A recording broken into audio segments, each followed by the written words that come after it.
Praise the Lord. I have another word I'd like to share today.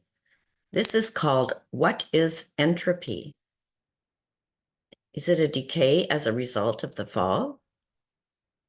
My daughter, you have created an image of me that is not real, not true, because of the imaginations of your mind, the cultural teachings about me, and your general lack of knowing me. I am causing you to know me in new and true and real ways, and not to be focused on the shaky ground you once were, as you believed these untruths and half-truths about me. These are the strongholds in your mind that must come down, and you have given the command to dismantle them.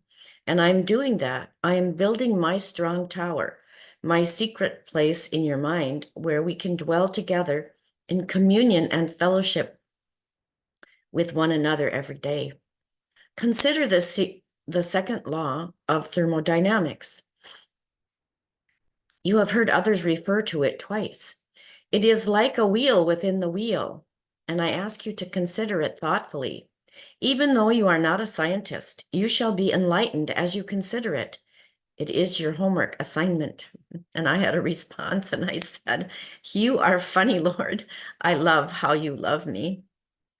The earth will shake. And then he went on and he said, the earth will shake and quake, and mountains will fall and bow down, and a new heaven and a new earth will emerge as a wheel within a wheel.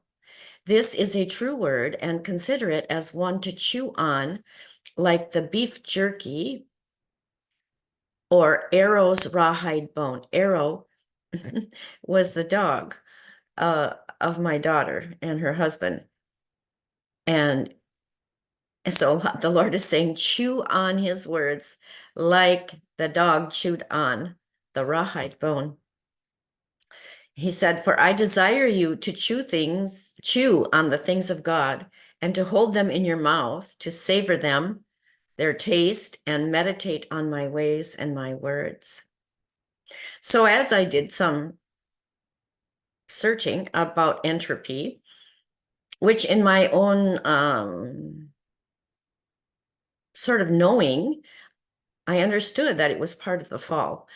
And so I did some searching, and it seems that Chuck Missler's site also believes that entropy started at the fall and was a consequence of the fall.